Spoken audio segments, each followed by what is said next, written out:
Hi guys.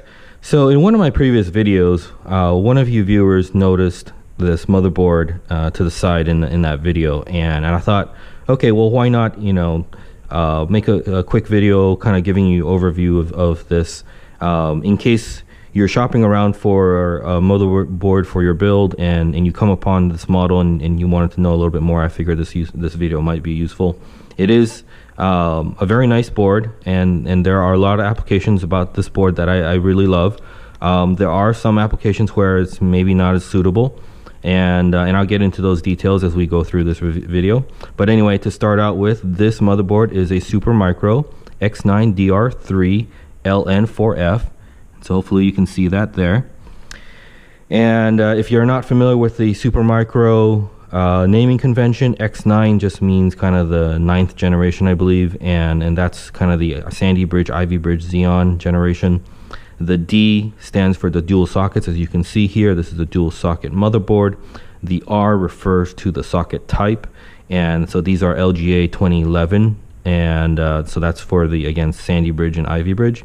The 3 refers to the onboard SAS controller, as you can see here. There's two SFF 8087 ports, and they're controlled from the Intel chipset. And then the LN4 refers to the onboard quad port NIC that you'll see right here.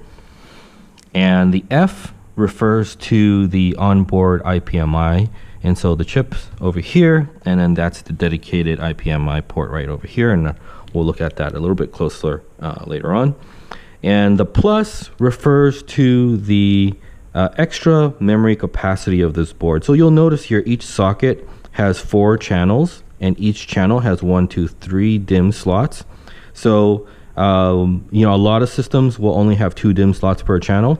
This actually has 3, so it has a total of 12 DIMMs per socket, 24 DIMMs across the entire board.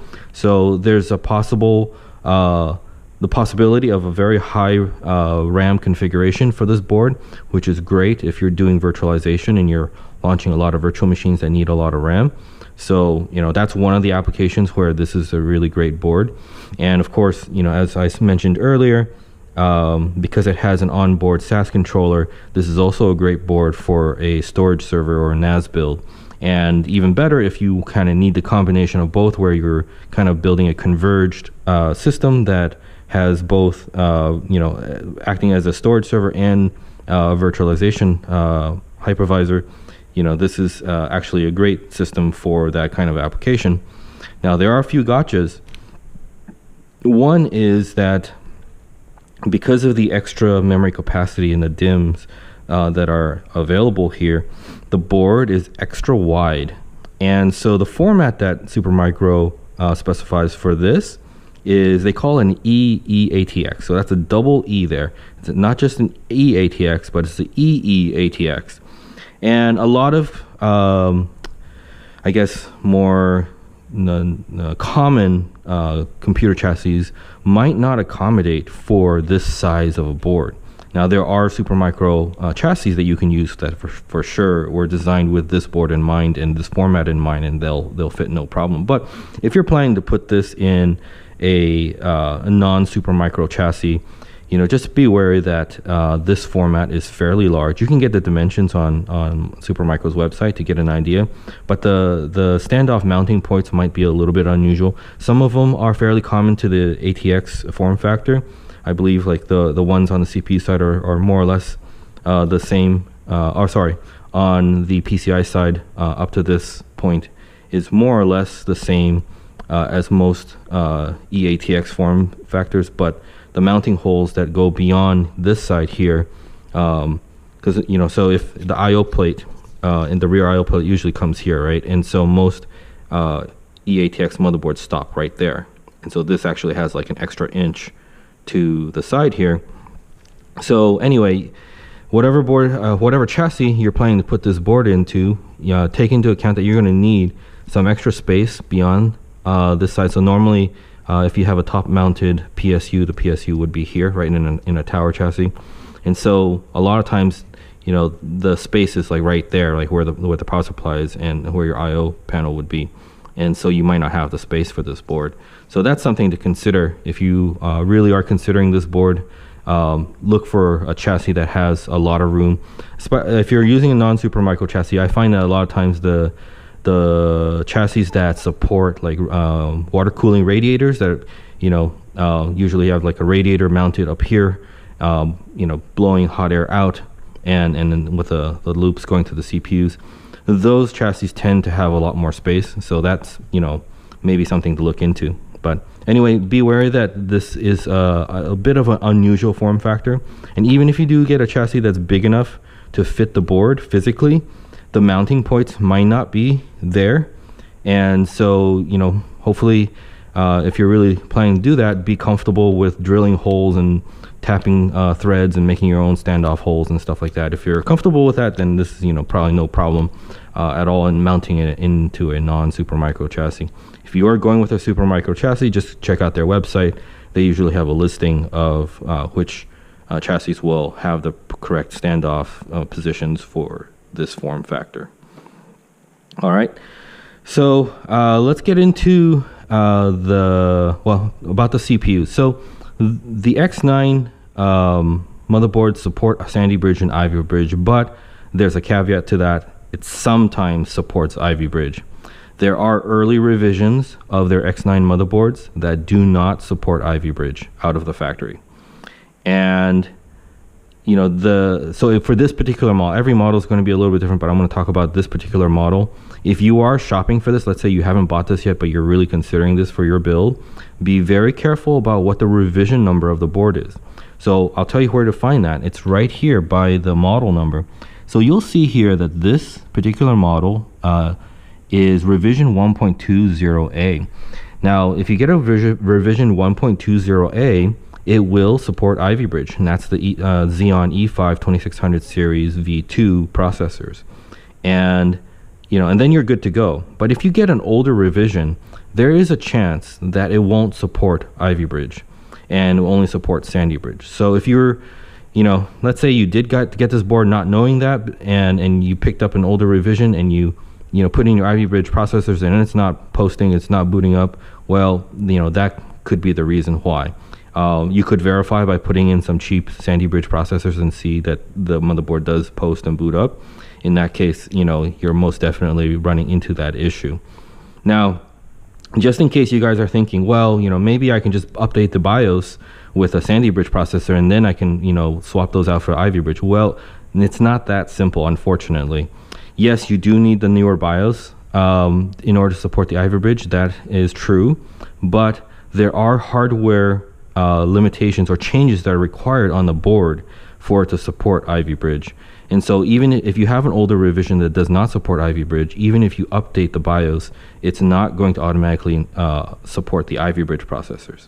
Okay, so your best bet is to pay careful attention when you're buying this board on eBay or wherever else you're buying it, to look for the revision 1.20A. Okay, so keep that in mind. Now, let's say you're running into this issue where you popped in your Ivy Bridge processors and it's not booting up, and you're searching YouTube or Google or wherever looking for why that might be, and you run upon this video. Well, okay, in that case, not all hope is lost. Okay, SuperMicro's RMA department has actually been very generous. Now, back in the day when these boards were still under warranty and fairly new, if you had that issue, you could mail it into SuperMicro and they would make the hardware changes to the board and send it back to you so that you could install your Ivy Bridge processors in it. Now, unfortunately, these boards are old enough now that they're no longer in warranty, and so that warranty service doesn't apply anymore. But that said, and this is really kudos to SuperMicro, okay, you guys are pretty rocking, all right, in case you're watching this. And this is kind of, not necessarily an endorsement of SuperMicro, but their RMA department has actually been very generous. And for one, they've helped me with an older revision board. I guess they call it their out of warranty service. So under their out of warranty service program, they took in one of my older revision boards, made the changes, and sent it back to me, all for the just the cost of me shipping it to them, which amounted to something like 20 bucks. Okay, so they were very generous about that.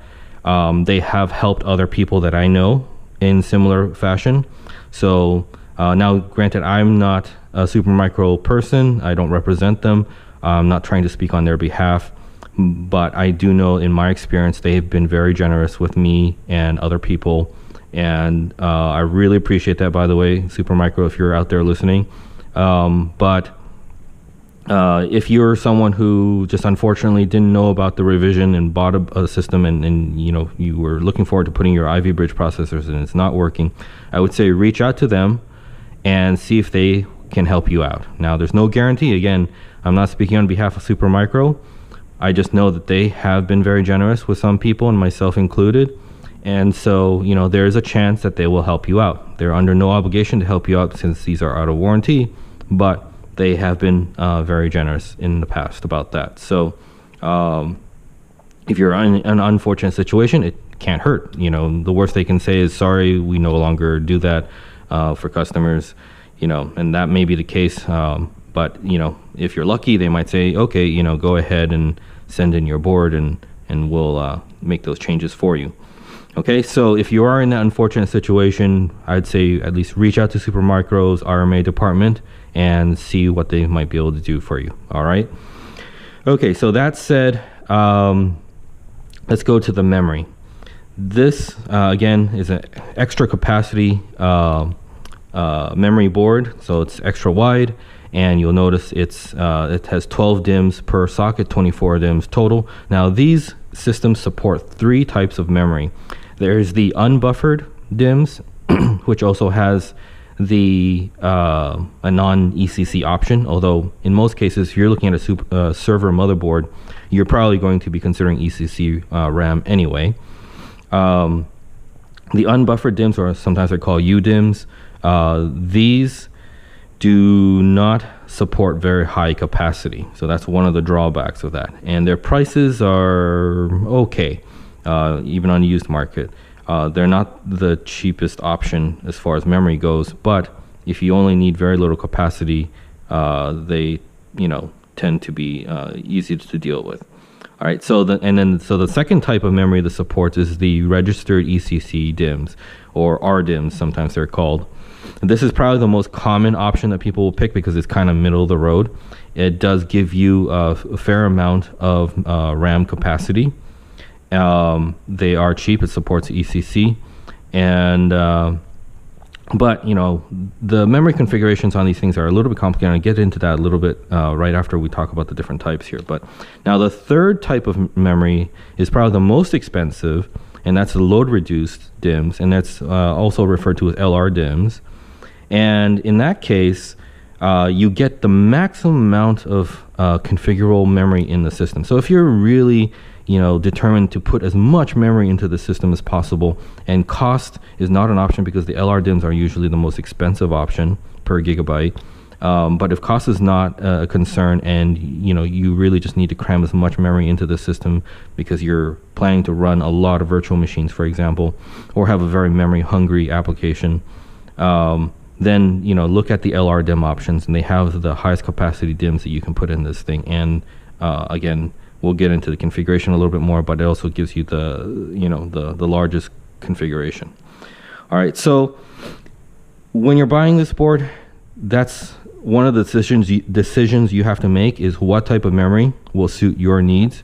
Okay, again, it's UDIMMs, RDIMMs, and LR DIMMs, right? And it goes from kind of low capacity to kind of middle of the road, but the cheapest, and then the really expensive LR DIMMs that give you the maximum capacity. So you kind of have to choose between one of those 3. And once you've made that choice, the decision is not, you know, that's not the end of the decision you have to make, because it actually gets a little bit complicated. So I have a printout here, and I know you're not going to be able to see, you know, all the numbers. I'll try to hold it up close in some situations here so you can actually see what I'm looking at here. But this is page 213 to 215 of the SuperMicro manual for this board, okay? And this details the different memory configurations that are supported. And that's really important when you're trying to figure out, you know, what memory you need for the system and and what configuration you're looking to install, because there are a lot of different gotchas and restrictions and conditions. So for one, depending on whether you're using Ivy Bridge or Sandy Bridge processors, the supported memory configuration is different. So this page here is for the V2, as you'll see here. And so this is the table that tells you about the Ivy Bridge memory configuration support. Further back here, on the back side of this does not have the V2, so this is the table that tells you the memory configuration for the Sandy Bridge processor, and it's different than the previous page. So you have to figure out what processors you're planning to put in, and then look at the appropriate tables. Now, let's say we're going with Ivy Bridge, since they're kind of fairly affordable these days.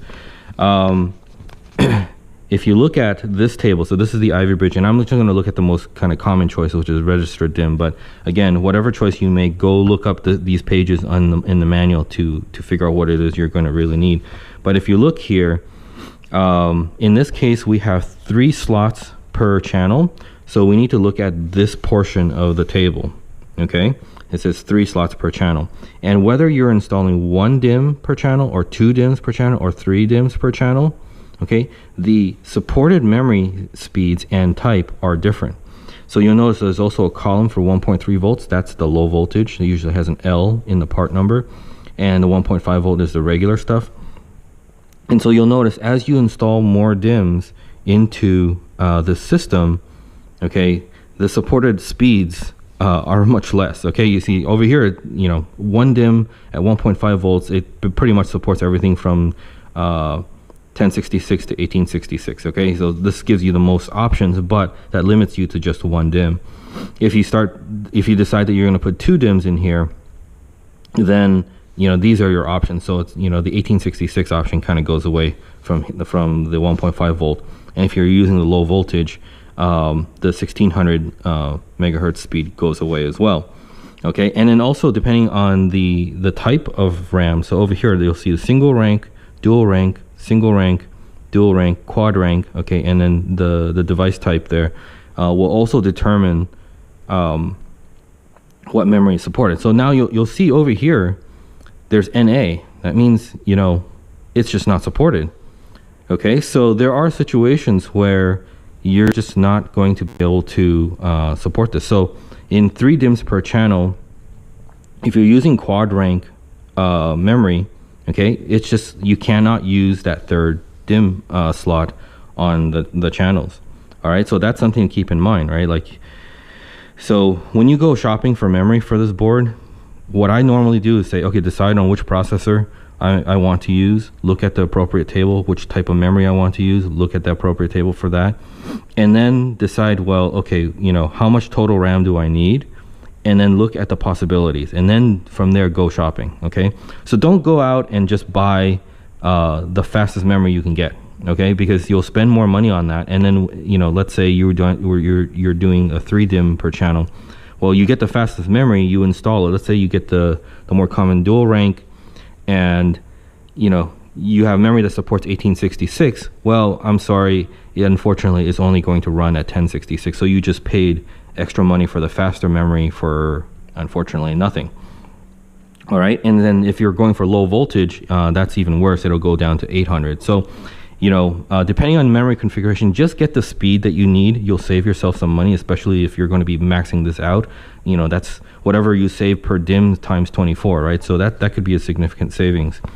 So anyway, keep that in mind when you're shopping for memory for this board, is to figure out what processors you want, what kind of memory you want, then look at the table and figure out how much capacity you want, and then see what speed is actually supported, and go shop just for that speed.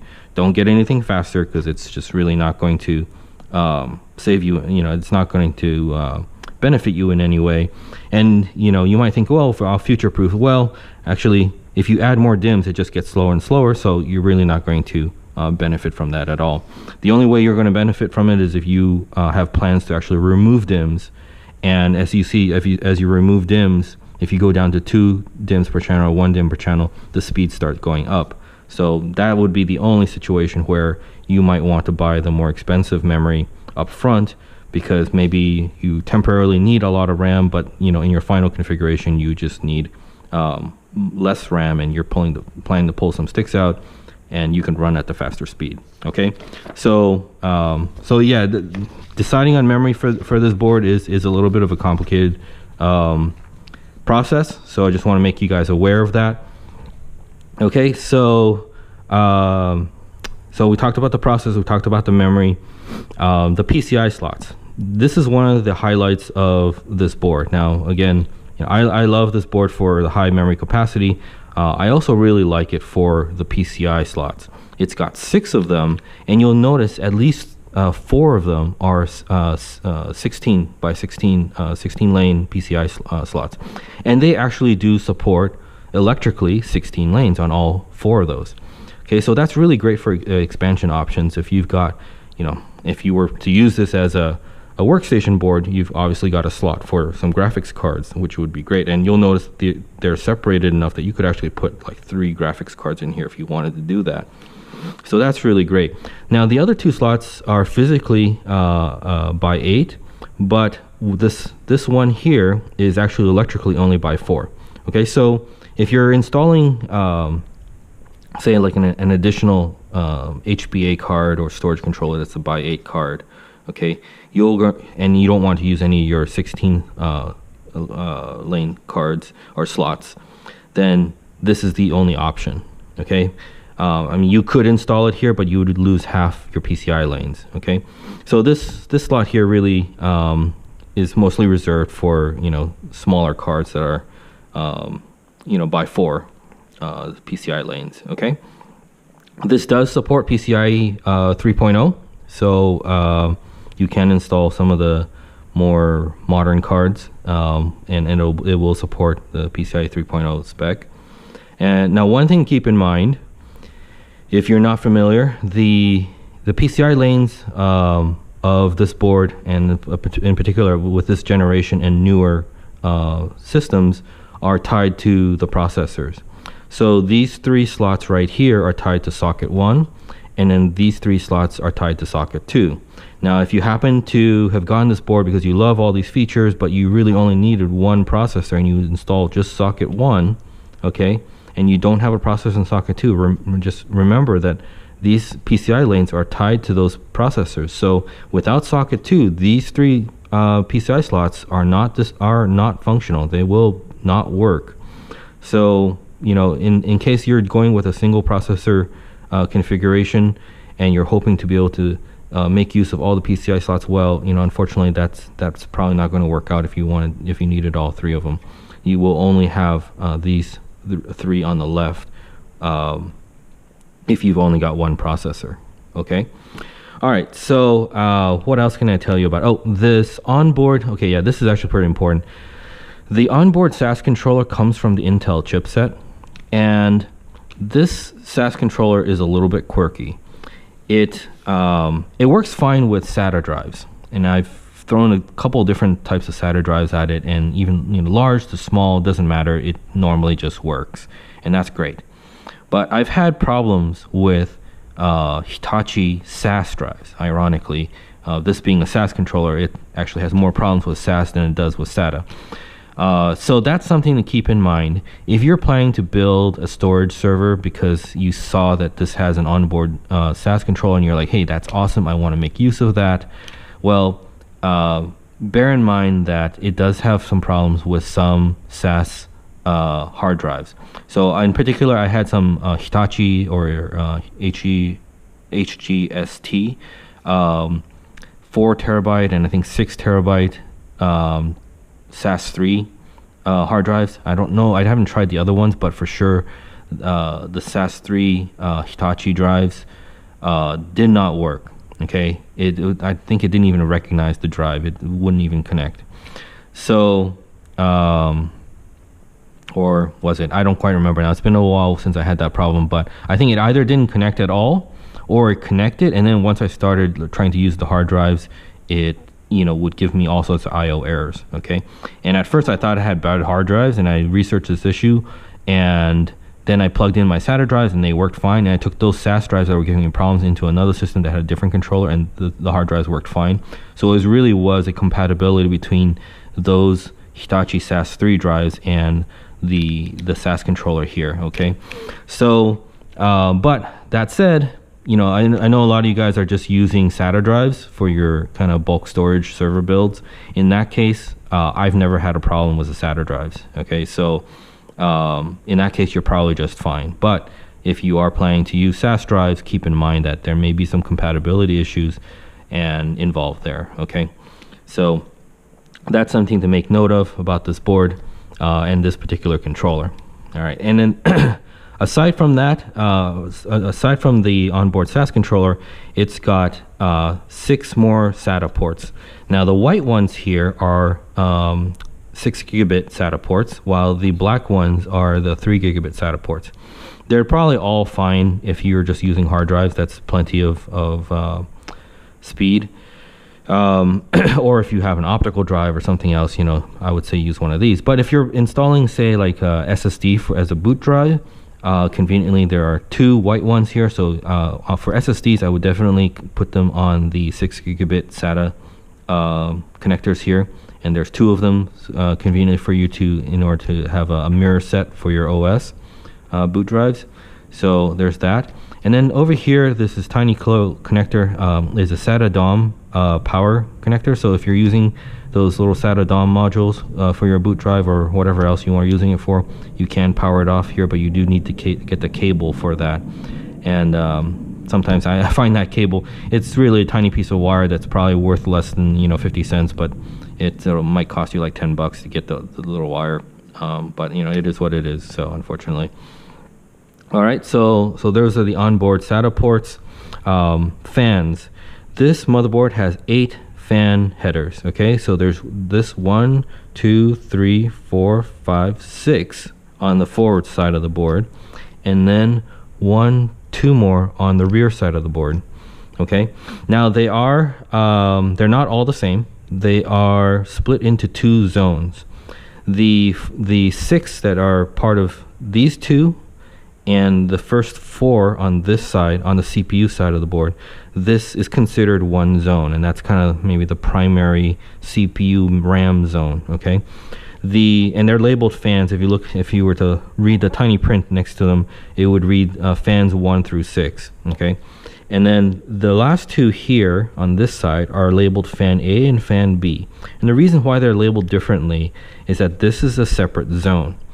And you can, with the onboard BMC here, you can set these things up to have, I guess, thermal controls and fan controls in 2 different zones. Okay, and so, for example, there's a profile, a fan profile called high I/O, and I guess that's for if you've got a lot of cards here and they're generating a lot of heat, and you really need this PCI section of the board to have more cooling because of the extra heat that's being generated by the cards you have installed here. Okay, you can separate out the CPU zone where you can run the fans as you would normally, and then you can run the I guess you would call it the I/O zone. Okay, at a higher speed. And so you would run, you would connect the fans that are blowing air over here to one of these 2 connectors, or use both of the connectors if you have 2 fans. All right, so now that's for the high I/O profile. You can choose a profile where all 8 fans are basically run in the same way, and they are PWM fans, and so there is a kind of fan speed curve based on sensors, temperature sensors on the system. Okay. So there is that possibility. A lot of times when this is sitting in a server chassis, the rear 2 fans are connected to the rear exhaust fans.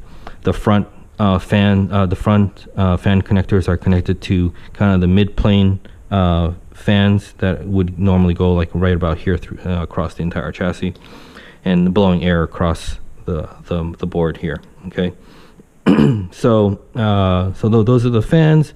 What else can I tell you? Oh, it's got a onboard USB port, and it's only USB 2.0, but that's usually fairly decent enough. So a lot of you guys who are using FreeNAS, for example, or Unraid, are oftentimes installing your OS on a USB drive, right? And so in this case, this is really great because you can put that USB drive inside your chassis. You don't have to use one of the external USB ports for that. Okay, so well, and that's, you know, I guess there's pluses and minuses to that. Having the USB you know, boot flash drive inside the system makes for a very clean installation, clean setup, you know. But if you ever needed to swap that, you know, you do have to open the chassis, whereas if you had it outside, I guess it would be easier to reach. And, you know, but that's up to you to decide what, you know, what you like, kind of a personal preference. But I really do like that, you know, a lot of these boards do have an internal USB drive for that purpose. And so that's really nice. You've got a lot of different boot drive options. You know, you got the USB, you've got the SATA DOM here, and you can use conventional SSDs and connect it to these slots. So, you know, a lot of different options for you to set up your system.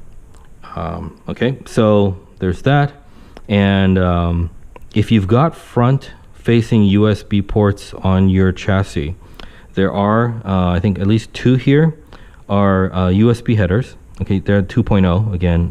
There are no 3.0 ports on this particular motherboard. I think it wasn't really available around the time these things were brand new. Okay, so you can connect the leads to your external USB, front-facing USB to these headers.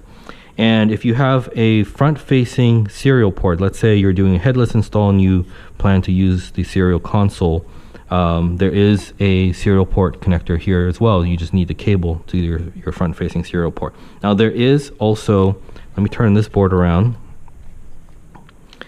There is also a rear-facing serial port. Okay, so if you don't need the front-facing one, then I guess you don't need to connect that cable over here, but you can just simply use this. Now let's talk about the rear a little bit. There is an onboard video. It's really very bare minimal, great for console use, but don't expect anything more than that out of this. There are quad port Ethernet, and these are just 1 gigabit. But that said, this is the Intel i350, so they do support virtual functions, and which is great for if you're planning to use this for virtualization as well. Okay, 2 rear USB, or actually four USB ports here. You know, a lot of times you'll probably use 2 of them, one for a keyboard and mouse, that kind of setup, and the other 2 for, you know, anything extra you might need. And this Ethernet port here is again the dedicated IPMI port. It allows you to control the management functions of this board through over the network, or you can actually connect to it. There's a web interface where you can log in and use a web user interface to, you know, click on things to turn on the motherboard, turn off the motherboard, check the sensors, that kind of stuff. So that's available there too. I do highly recommend that if you do connect this to the network, put this on a secured network. You know, this gives a lot of privileges to the system. So for the sake of security, you know, keep that on a private network or a tightly controlled network. Okay. All right. So, so that pretty much covers most of what I can tell you about this board. All right. So hopefully that's been helpful to you guys in case anybody's shopping for this board for your server build. Hope this video has helped you out. Again, I have an eBay store called The Art of Server where I sell pre-flashed IT mode HBAs. So, you know, if you have a need for anything like that, come check out my store.